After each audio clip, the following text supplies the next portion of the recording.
Monsieur Waters, vous avez la parole. Mr. Chairman, Excellencies, ladies and gentlemen, thank you very much for receiving me at this moment of solidarity and crisis. I'm a musician, not a diplomat, and so I shall not waste this precious opportunity on the niceties of protocol. However, I will say that you must all be suffering from listening fatigue to a certain extent. So while I've been sitting there listening as well, I've been editing my rather long speech down to a rather shorter speech, but I believe the full text will be available to anybody who cares to read it at the end of this meeting. I appear before you as a representative of the Fourth Russell Tribunal on Palestine, and in that capacity I am representing global civil society.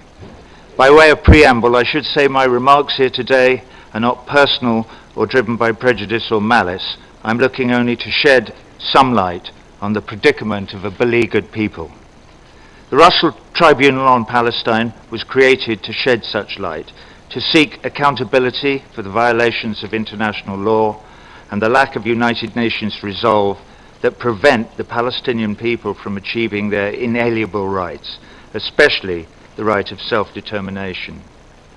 One particular stimulus to our convening was the disturbing failure of the international community to implement and enforce the clear judgment of the International Court of Justice in 2004, contained in its advisory opinion on the Israeli wall, as requested by the UN. We met here in New York City 6 weeks ago on the 6th and 7th of October, having previously sent out invitations to all interested parties, and after listening to exhaustive testimony from many expert witnesses and after careful deliberation, we arrived at the following judgments. We found that the State of Israel is guilty of a number of international crimes. 1. Apartheid.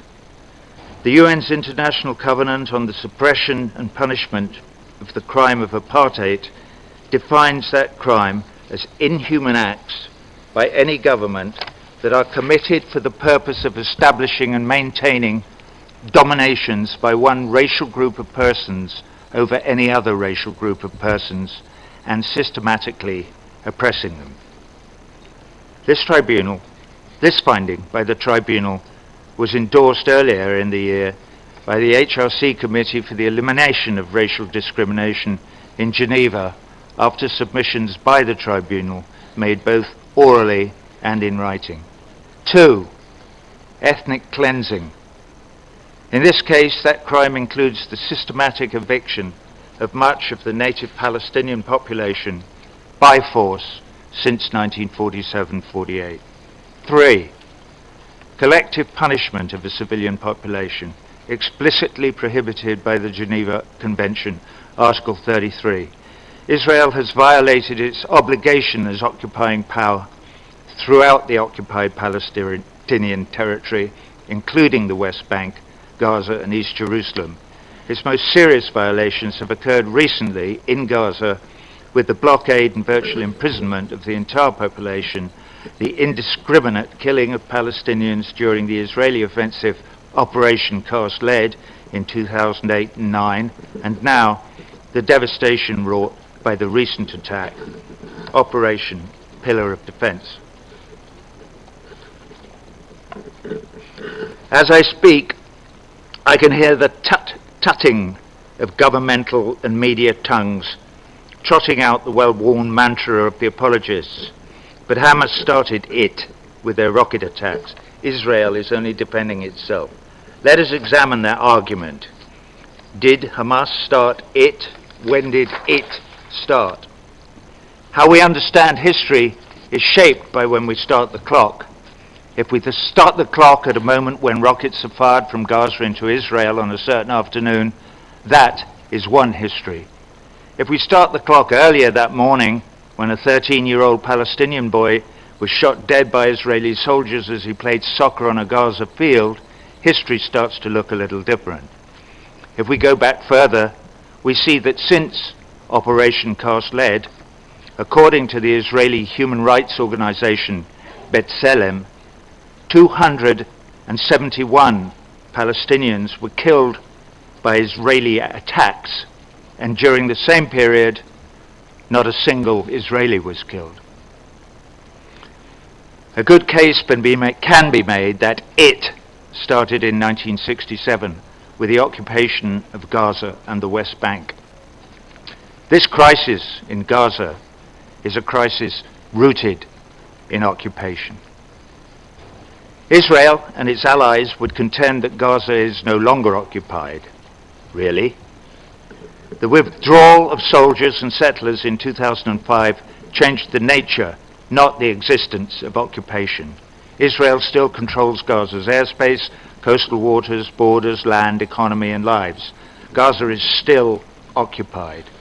The people of Gaza, the 1.6 million Palestinians, half of them children under the age of 16, live in an open-air prison. That is the reality that underlies the current crisis.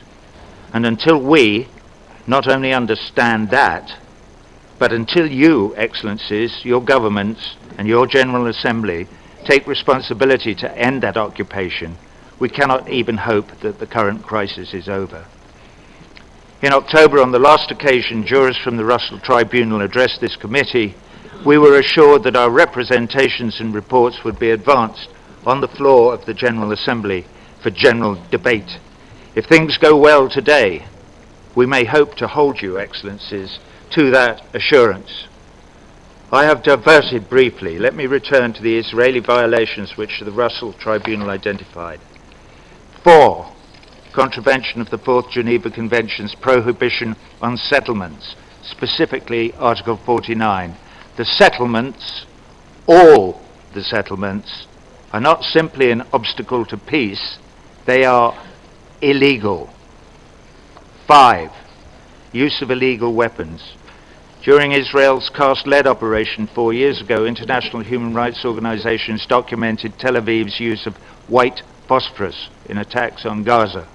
Human Rights Watch found that, and I quote, Israel's repeated firing of white phosphorus shells over densely populated areas of Gaza during its recent military campaign was indiscriminate and is evidence of war crimes.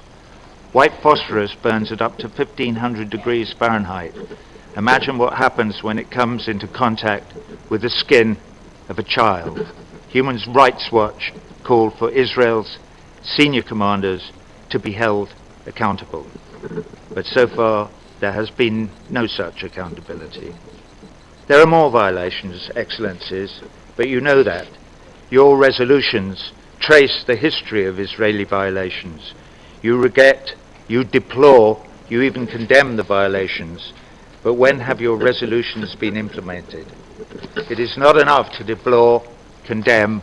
What we need is for the United Nations, for you, Excellencies, your governments and the General Assembly in which you serve, to take seriously your responsibility to protect Palestinians living under occupation and facing the daily violation of their inalienable rights of self-determination and equality. The will of we, the people of these United Nations, is that all our brothers and sisters should be free to live in self-determination, that the oppressed should be released from their burden by being given recourse to the law, and that the oppressors should be called to account by that same law. In 1981, I wrote a song called The Gunner's Dream. It appeared on a Pink Floyd album, The Final Cut, and the song purports to express the dying dream of an RAF gunner as he plunges to his death from a stricken aircraft towards the corner of some foreign field. He dreams of the future for which he is giving his life. I quote, "A place to stay, enough to eat, somewhere old heroes shuffle safely down the street, where you can speak out loud about your doubts and fears, and what's more, no one ever disappears, you never hear their standard issue kicking in your door. You can relax on both sides of the tracks, and maniacs don't blow holes in bandsmen by remote control, and everyone has recourse to the law, and no one kills the children anymore."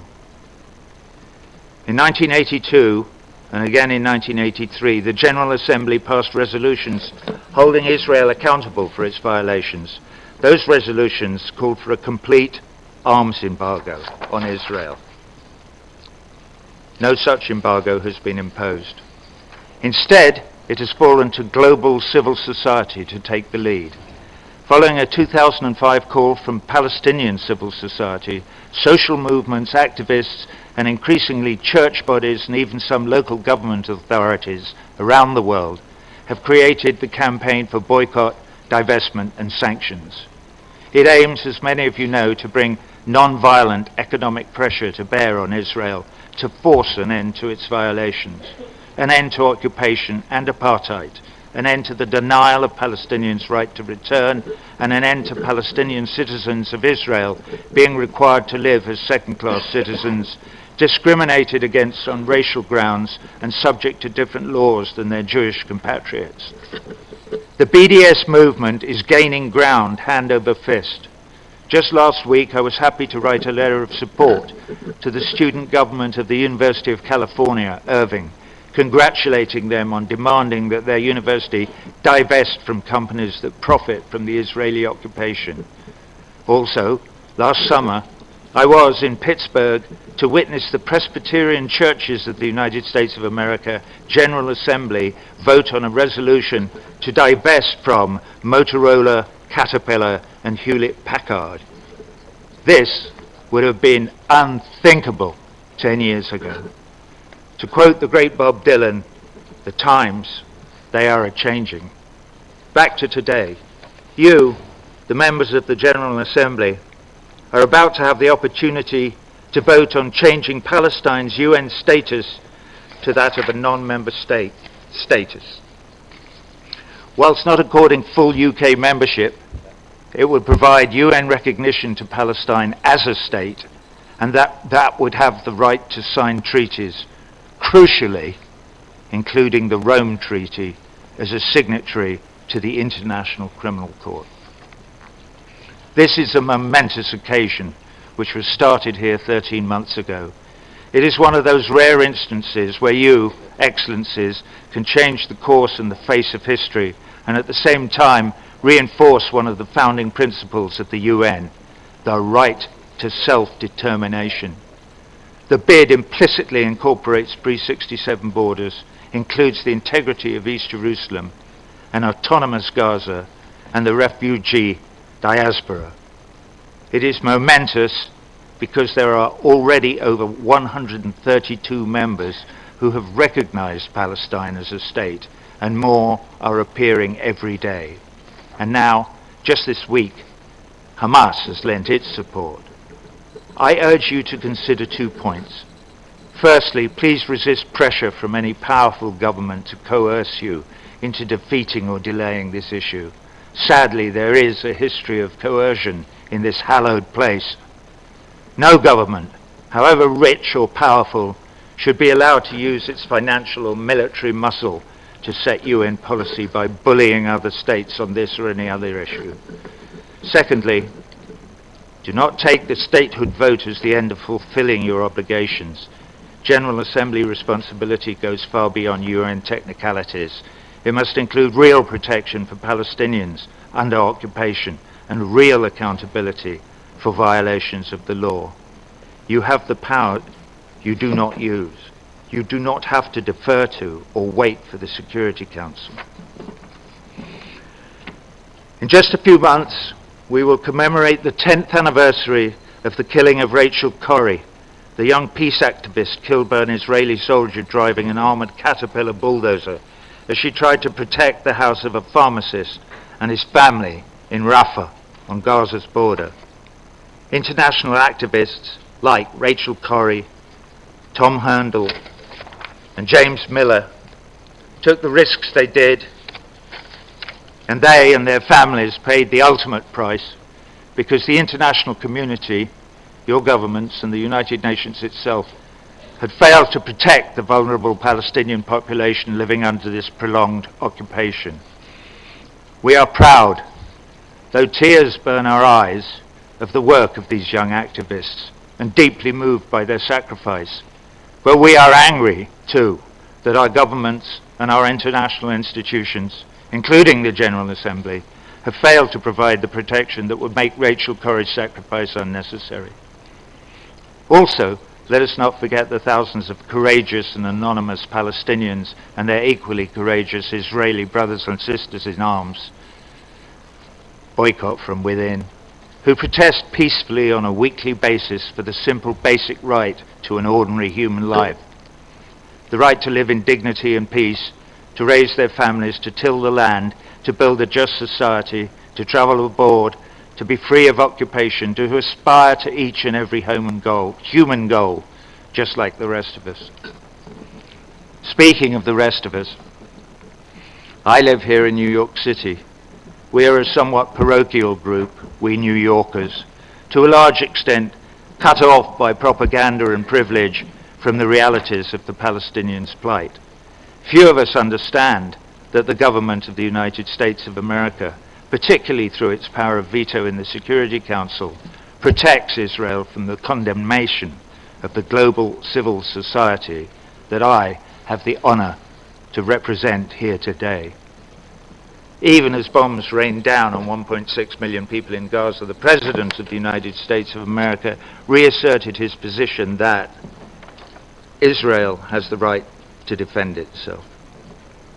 We all know the reach and power of Israel's military capability and the deadly effects of its actions. So what did President Obama mean?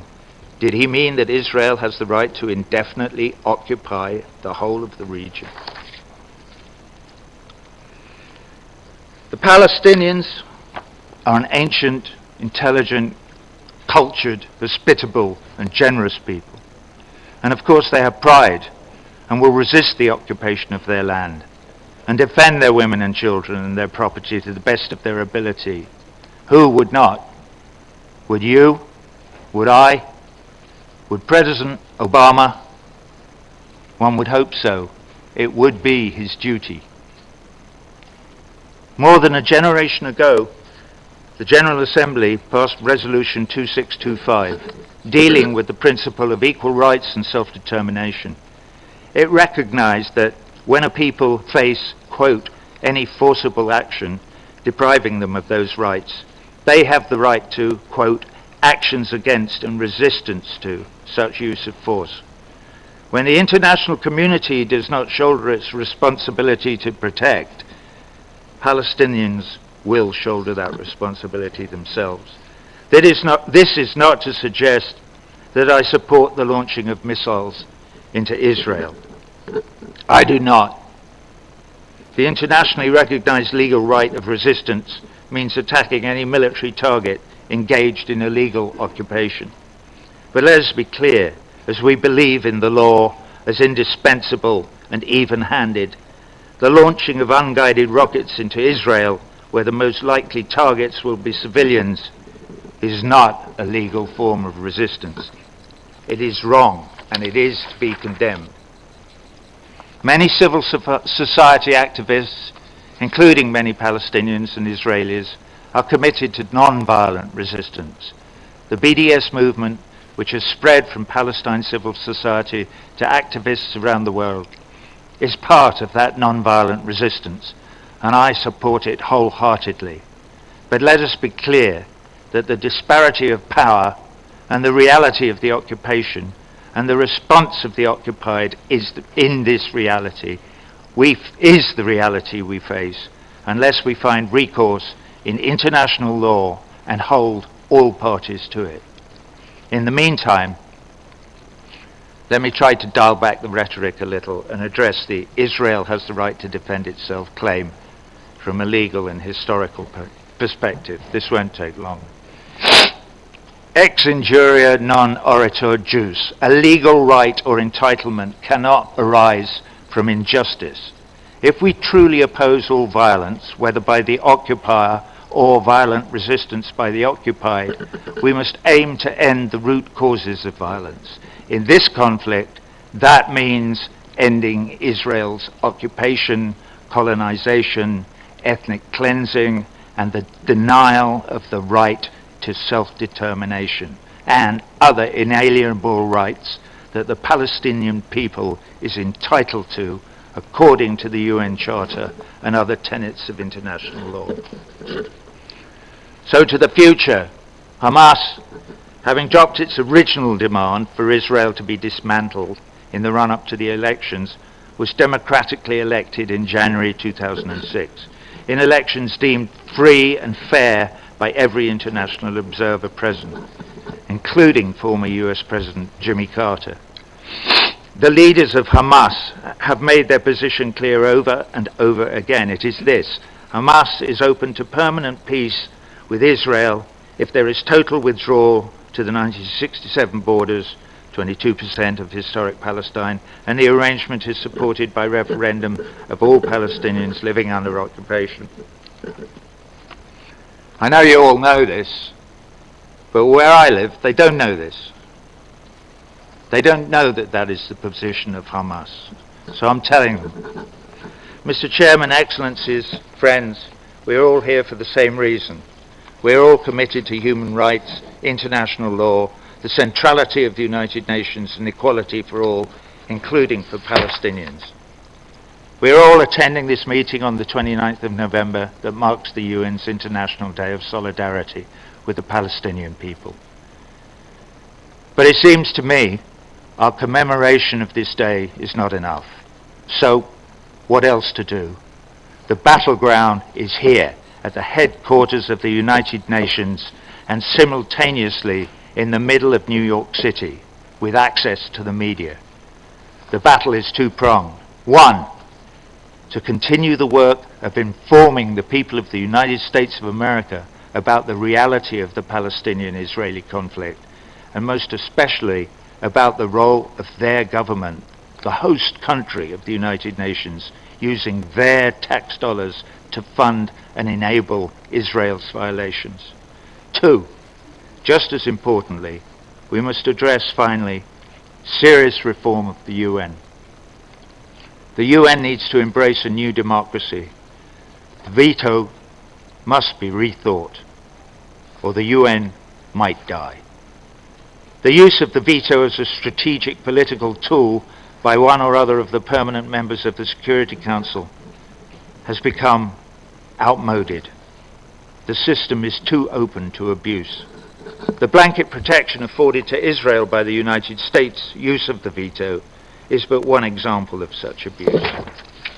I urge you, the General Assembly, to collectively work towards wresting the power back to the people in order to facilitate progress towards a more democratic body, better able to pursue the high aspirations of this great institution, to represent the will of the peoples of these great United Nations.